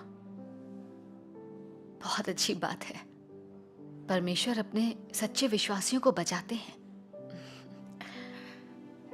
बहुत से लोग महज परमेश्वर का आशीष पाने के लिए उनमें आस्था रखते हैं। तमाम रुकावटों या नाकामियों या पीड़ाओं से गुजरने के बावजूद वे लोग कभी आत्ममंथन नहीं करते, सत्य की खोज तो कभी करते ही नहीं और परमेश्वर की इच्छा को कभी नहीं समझ पाते। ऐसे लोग चाहे जितने बरस आस्था रख लें, वे सत्य को कभी नहीं पा सकते। उनके प्रयास बेकार जाते हैं। जबकि परमेश्वर में तुम्हारी आस्था को तो अभी कुछ ही महीने हुए हैं, फिर भी बाधाओं और नाकामियों के अनुभव के बाद तुमने आत्ममंथन कर सत्य को खोज लिया। ऐसा होना बड़ा दुर्लभ है। हाँ, परमेश्वर के विश्वासियों को परमेश्वर के कार्य का अनुभव होता है। आखिरकार वे सत्य की समझ और परमेश्वर का ज्ञान प्राप्त करते हैं। अंततः उनकी सारी मुश्किलें दूर हो जाती हैं। फिर उन्हें धन दौलत, प्रतिष्ठा या रुतबे की बाधाएं परेशान नहीं करती। परमेश्वर के वचन के कुछ अंश पढ़ें। ठीक है, मैं बैठना चाहती बैठ पाओगी? हाँ। पक्का? हाँ। परमेश्वर कहते हैं, जन्म, मृत्यु, बीमारी और बुढ़ापे का दर्द मनुष्य के जीवन में कहां से आया? सबसे पहले किस कारण से लोगों को ये चीजें हुई? जब मनुष्य की सृष्टि हुई तब क्या वह इन चीजों से पीड़ित था? नहीं था, है ना? तो फिर ये चीजें कहां से आईं? शरीर की पीड़ा, उसकी परेशानियां और खालीपन और संसार की अत्यधिक दुर्दशा शैतान द्वारा मनुष्य को भ्रष्ट करने के बाद आईं। शैतान के हाथों भ्रष्ट होने के बाद मनुष्य और अधिक विकृत होता गया। उसकी बीमारियां बढ़ती गईं, उसकी पीड़ा और अधिक गहन होती गई। मनुष्य को अधिक से अधिक खालीपन का, संसार में जीते रहने की असमर्थता और त्रासदी का एहसास बढ़ता ही गया। संसार के लिए मनुष्य की आशा कम से कमतर होती गई।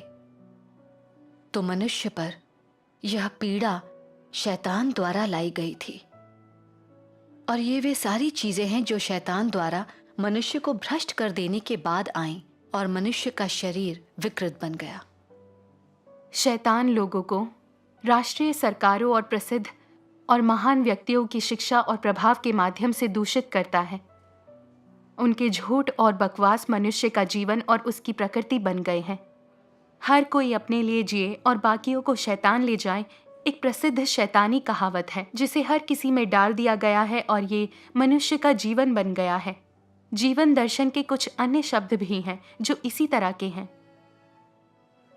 शैतान प्रत्येक देश की उत्तम पारंपरिक संस्कृति के माध्यम से लोगों को शिक्षित करता है, मनुष्य को विनाश की विशाल खाई में गिरने पर मजबूर कर देता है और अंत में परमेश्वर लोगों को नष्ट कर देता है क्योंकि वे शैतान की सेवा करते हैं। शैतान इन सामाजिक प्रवृत्तियों का उपयोग करता है ताकि एक बार में एक कदम उठाकर लोगों को दुष्टों के घोंसले में लाने के लिए लुभा सके, ताकि सामाजिक प्रवृत्तियों में फंसे लोग अनजाने में ही धन एवं भौतिक इच्छाओं का समर्थन करें और साथ ही दुष्टता एवं हिंसा का साथ दें। जब एक बार ये चीजें मनुष्य के हृदय में प्रवेश कर जाती हैं, तो मनुष्य क्या बन जाता है? मनुष्य दुष्ट शैतान बन जाता है। ऐसा मनुष्य के हृदय में कौन से मनोवैज्ञानिक झुकाव की वजह से होता है? मनुष्य किसका समर्थन करता है? मनुष्य दुष्टता और हिंसा को पसंद करने लगता है। लोग खूबसूरती, अच्छाई और शांति को पसंद नहीं करते।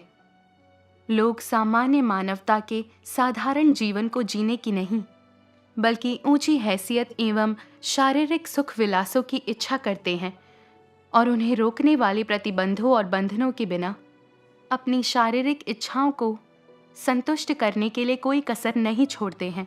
यानी वो जो चाहते हैं वही करते हैं। अगला अंश मैं पढ़ूंगी। ठीक है। मनुष्य के हृदय का संसार जिसमें परमेश्वर के लिए जगह ना हो, अंधकारमय, खाली और आशा रहित है। और इसलिए मनुष्य के हृदय और मन को भरने के लिए सामाजिक विज्ञान के सिद्धांत मानव विकास के सिद्धांत और अन्य कई सिद्धांतों को व्यक्त करने के लिए कई समाजशास्त्री, इतिहासकार और राजनीतिज्ञ उत्पन्न हो गए, जिन्होंने इस सत्य की अवहेलना की कि परमेश्वर ने ही मनुष्य की रचना की है। इस तरह जो यह विश्वास करते हैं कि परमेश्वर ने हर चीज को बनाया है, वे बहुत ही कम रह गए और विकास के सिद्धांत पर विश्वास करने वालों की संख्या और अधिक बढ़ गई।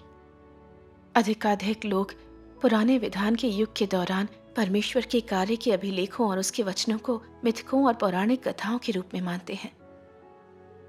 लोग अपने हृदयों में परमेश्वर की गरिमा और महानता के प्रति और इस सिद्धांत के प्रति कि परमेश्वर का अस्तित्व है और सभी चीजों पर उसका प्रभुत्व है, उदासीन बन जाते हैं।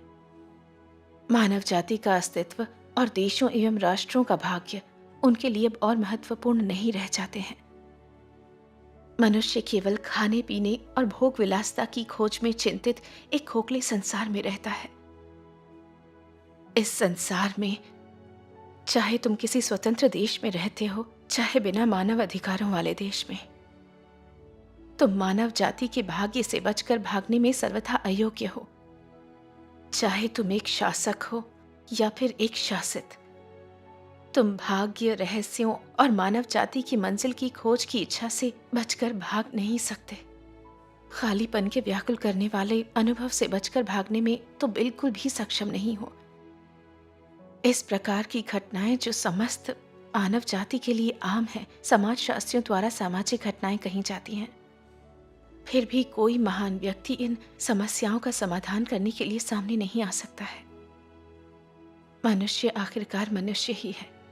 परमेश्वर का स्थान और जीवन किसी भी मनुष्य के द्वारा प्रतिस्थापित नहीं किया जा सकता है। मानव जाति को न केवल एक निष्पक्ष समाज की जिसमें हर एक व्यक्ति परिपुष्ट हो और सभी एक समान और स्वतंत्र हो, बल्कि परमेश्वर द्वारा उद्धार और उनके लिए जीवन के पोषण की भी आवश्यकता है। केवल जब मनुष्य परमेश्वर द्वारा उद्धार और अपने जीवन के लिए पोषण प्राप्त कर लेता है, तभी मनुष्य की आवश्यकताओं, अन्वेषण की लालसा और आध्यात्मिक रिक्तता का समाधान हो सकता है। हाँ, बिल्कुल। सर्वशक्तिमान परमेश्वर के वचन समझाते हैं कि शैतान कैसे धोखा देता और भ्रष्ट करता है। इंसान के सारे दुखों का कारण शैतान की भ्रष्टता ही है। चूंकि हम लोगों ने परमेश्वर से अलग होकर उन्हें धोखा दिया है, इसलिए हम लोग दुख और अंधकार में जीते हैं। हजारों सालों से शैतान ने हमेशा भ्रामक सिद्धांतों को गढ़ने और इंसान को भ्रष्ट करने के लिए हैवानों के सम्राटों और महान लोगों का इस्तेमाल किया है। इस तरह के विचार की इस जगत में कोई परमेश्वर नहीं है और कभी कोई उद्धारक नहीं रहा है। अपनी किस्मत अपने ही हाथों में है। हर कोई अपनी चिंता करे और बाकियों को शैतान ले जाए। जो दिमाग से मेहनत करते हैं वे दूसरों पर शासन करते हैं। और ये भी, खुद को दूसरों से अलग दिखाओ और अपने पुरखों को सम्मान दिलाओ। पैसा सब कुछ नहीं है, लेकिन इसके बिना भी कुछ नहीं है, वगैरह। इन तमाम भ्रामक सिद्धांतों और झूठ के जरिए शैतान इंसान को धोखा देता और भ्रष्ट करता है। स्कूल के समय से ही हमें शैतानी शिक्षा मिलने लगती है। शैतान की दुष्ट शक्तियां भौतिकतावाद और क्रमिक विकास को बढ़ावा देती हैं। वे लोग सत्य की जगह ज्ञान और विज्ञान का इस्तेमाल करते हैं। इससे लोग परमेश्वर को नकारने और धोखा देने लगते हैं। शैतान की इन दुष्ट कहावतों और भ्रामक सिद्धांतों को स्वीकारने के बाद लोग परमेश्वर के अस्तित्व को नकार देते हैं, उनके सृजन और प्रभुत्व को नकार देते हैं। वे इंसान के छुटकारे और उसे बचाने वाले परमेश्वर के कार्य को भी नकारते और निंदा करते हैं। वे सत्य को स्वीकारते नहीं, बल्कि उन शैतानी व्यवस्थाओं के सहारे जीते हैं जो इंसान को और भी ज्यादा अहंकारी, आत्माभिमानी, विकृत, कपटी, खुदगर्ज और लालची बनाते हैं। लोग सिर्फ धन दौलत, शोहरत, रुतबे और भौतिक सुखों के बारे में ही सोचते हैं। अपने हित के लिए एक दूसरे से लड़ते हैं, एक दूसरे को मारते हैं। अपने ज़मीर और नैतिकता के खिलाफ कुछ भी कर सकते हैं। अपने जिस्म को बेचकर अपने चरित्र और गरिमा का हनन करते हैं, धोखा देते हैं, झूठ बोलते हैं, चोरी डकैती करते हैं, दूसरों की जान तक ले लेते हैं। हाँ। अपने स्वार्थों की खातिर पति पत्नी, यार दोस्त तक एक दूसरे के साथ छल कपट करते हैं। माँ बाप और संतानें एक दूसरे के खिलाफ हो जाती हैं। उनमें सारी इंसानियत खत्म हो गई है। वो लोग हैवान बन गए हैं। जब शैतान ने इंसान को भ्रष्ट कर दिया है तो दुर्गति तो होगी ही। इस अंधेरी और दुष्ट दुनिया में लोग ऐसे रहते हैं जैसे नरक के अंधेरे में रहते हों। कहीं ऐसी खुशी या आनंद है जिसका जिक्र किया जा सके? शैतानी जहर ने इंसान को जितना नुकसान पहुंचाया है उसका अनुमान लगाना संभव नहीं।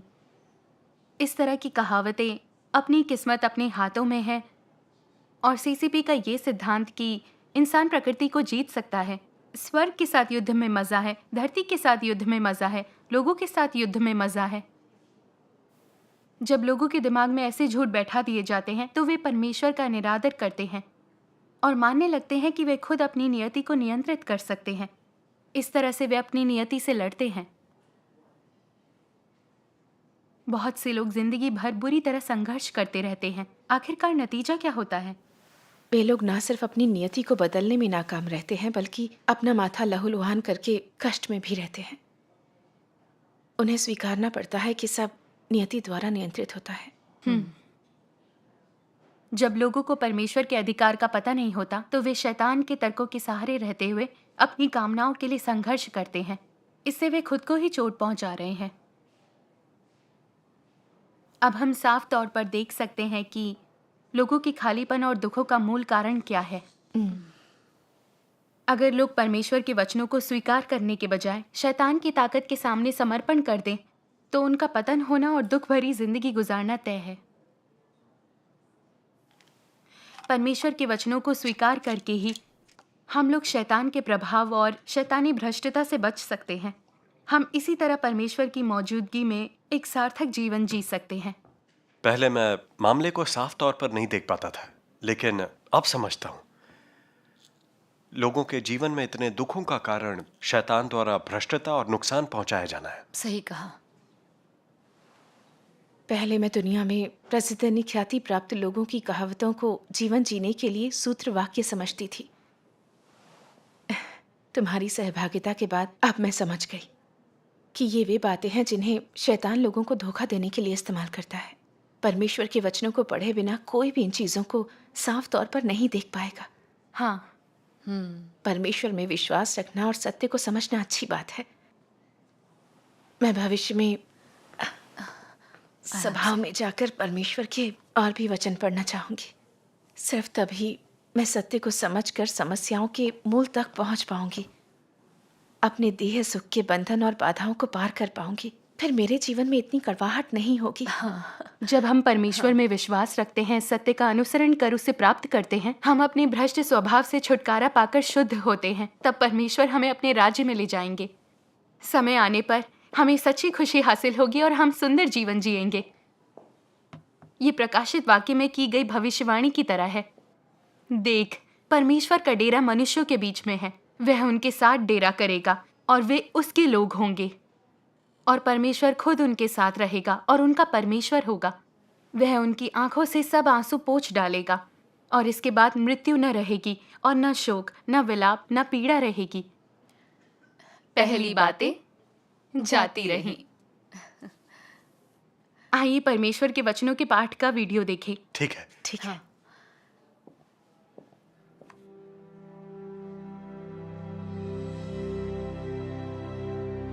जैसे जैसे मेरे वचन पूर्णता तक पहुंचते हैं, राज्य धीरे धीरे पृथ्वी पर आकार लेने लगता है और मनुष्य धीरे धीरे सामान्य हो जाता है और इस प्रकार पृथ्वी पर मेरे हृदय में जो राज्य है वो स्थापित हो जाता है। उस राज्य में परमेश्वर के सभी लोगों को सामान्य मनुष्य का जीवन वापस मिल जाता है। बर्फीली शीत ऋतु चली गई है। उसका स्थान बहारों के संसार ने ले लिया है, जहाँ सालों भर बहार बनी रहती है। अब लोगों को मनुष्य के उदास और अभागे संसार का सामना नहीं करना पड़ता और न ही मनुष्य को शांत ठंडे संसार को सहना पड़ता है। लोग एक दूसरे से लड़ाई नहीं करते हैं, देश एक दूसरे के विरुद्ध युद्ध नहीं करते हैं। वहां अब कोई नरसंहार नहीं होता है और ना ही नरसंहार से किसी का लहू बहता है। पूरी जमीन प्रसन्नता से भर जाती है और यह हर जगह मनुष्यों के बीच उत्साह को बढ़ाता है। मैं पूरे संसार में घूमता हूँ। मैं ऊपर सिंहासन से आनंदित होता हूँ और मैं सितारों के मध्य रहता हूँ और स्वर्गदूत मेरे लिए नए नए गीत गाते और नए नए नृत्य करते हैं। अब उनके चेहरों पर उनकी स्वयं की क्षणभंगुरता के कारण आंसू नहीं ढलकते हैं। मैं अब अपने सामने स्वर्गदूतों के रोने की आवाज नहीं सुनता हूँ और अब कोई मुझसे किसी कठिनाई की शिकायत नहीं करता है। राज्य में परमेश्वर के साथ उसके लोगों का जीवन इतना प्रसन्न रहता है कि जिसकी तुलना नहीं की जा सकती। लोगों के धन्य जीवन के लिए जल स्रोत नृत्य करते हैं। पर्वत लोगों के साथ मेरी बहुलता का आनंद लेते हैं। मेरे राज्य में सभी लोग प्रयासरत हैं, श्रम कर रहे हैं, अपनी निष्ठा दिखा रहे हैं।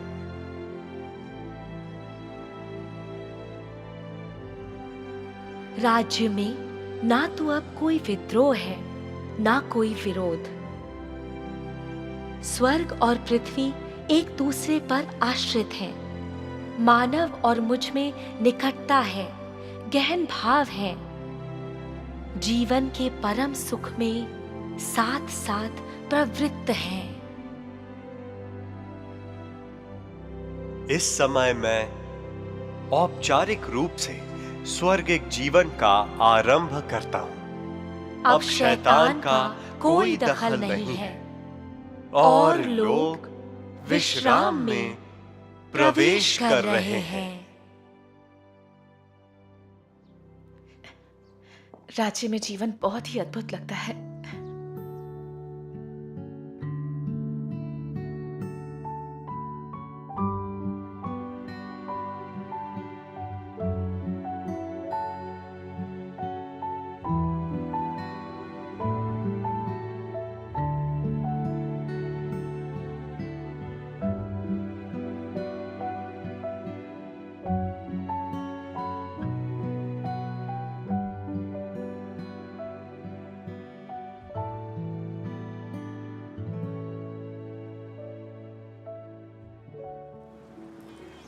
सुनो जशन, पिछले कुछ दिनों से मैं परमेश्वर के वचनों को पढ़ रही हूँ।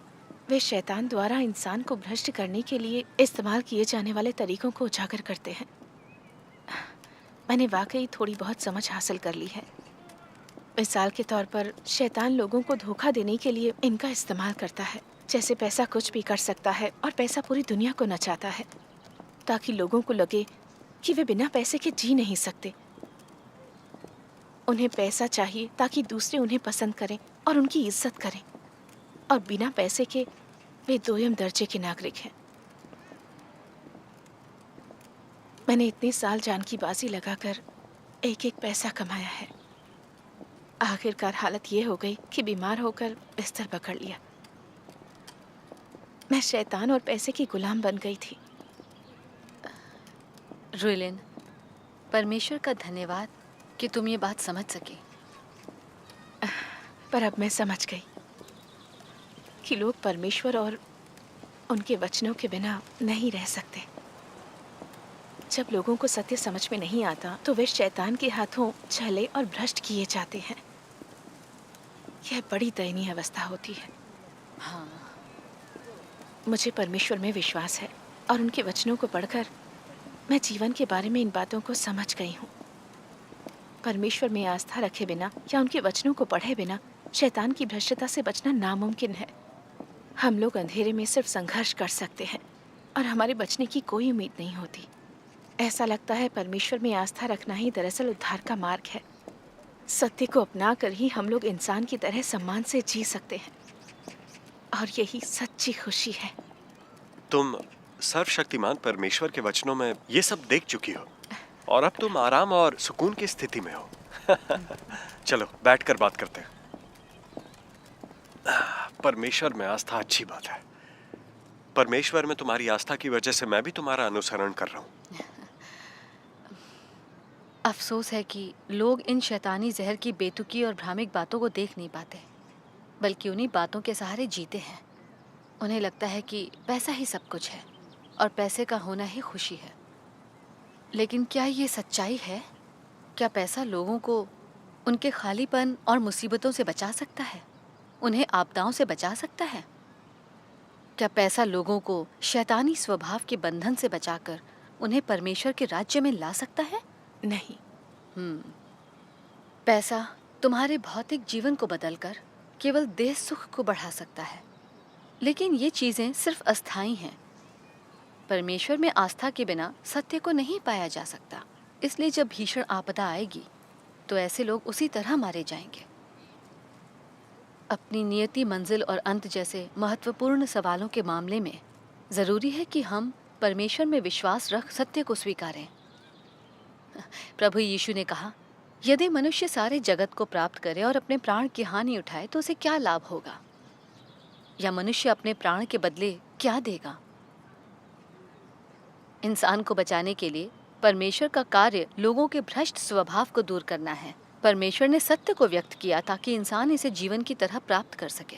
सत्य को प्राप्त करने पर ही हम अनंत जीवन को प्राप्त कर सकते हैं।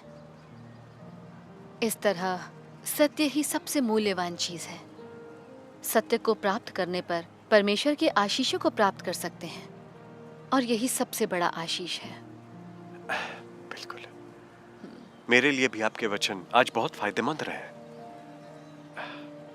पिछले कुछ सालों की बात करूं तो रोइलिन और मैंने पैसा कमाने की मशीन बनकर बहुत दुख उठाए। पैसे तो कमाए लेकिन सुख शांति नहीं मिली। मेरे इतने साल बस काम करने की व्यस्तता में ही निकल गए। एहसास होता है कि करीब 40 साल का होकर भी मैं ये नहीं जानता कि वास्तव में जीना किसे कहते हैं। परमेश्वर में विश्वास ना हो तो जीवन बेकार है। सही कहा। हम लोग खुशकिस्मत हैं कि परमेश्वर हमारे लिए उद्धार का कार्य करने आए हैं। हम लोग परमेश्वर के वचनों को सुन पाए और उनके सम्मुख आए। हम लोग सचमुच धन्य हैं। हाँ। भविष्य में मैं खुद में बदलाव लाऊंगा और परमेश्वर में आस्था रखकर सत्य का अनुसरण करूंगा। हाँ, मैंने यह भी अनुभव किया कि अगर जीवन में लोगों को परमेश्वर के वचनों का मार्गदर्शन ना मिले तो वे अंधेरे में ही भटकते रहते हैं।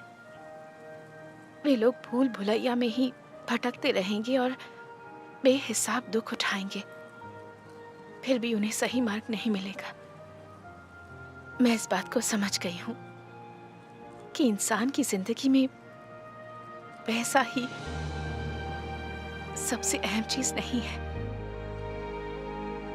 सबसे अहम बात है परमेश्वर में विश्वास रखना, सत्य को पाना और परमेश्वर द्वारा बचाया जाना। मुझे फिर से अपने घर में लाने के लिए परमेश्वर का धन्यवाद। मेरी आत्मा ने वह स्थान पा लिया जहां से वो जुड़ी है। अब मुझे भटकने की जरूरत नहीं है।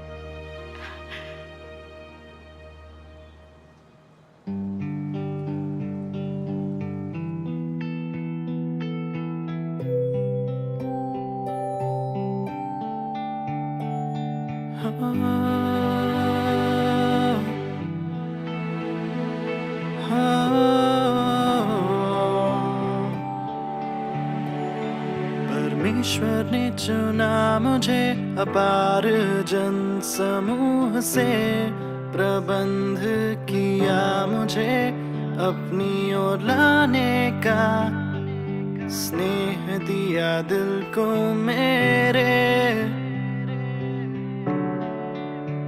उनके सच्चे और दयालु वचनों ने उनकी नेक नीयत पुकारने जगाया मुझे मेरे सपनों से। उनकी परिचित वाणी, सुंदर मुखड़ा ना बदले हैं आरंभ से।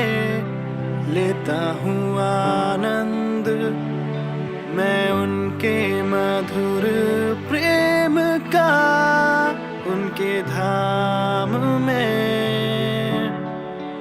आ जाता हूँ समीप, चाहता हूँ जुदा ना हो उनसे। परमेश्वर ने छोड़ा नहीं साथ मेरा कभी, करते हैं वो त्याग मगर शिकायत नहीं करते कभी। निकाल फेंकूंगा भ्रष्टता और हो जाऊंगा शुद्ध मैं, साथ चलूंगा मैं सदा परमेश्वर के।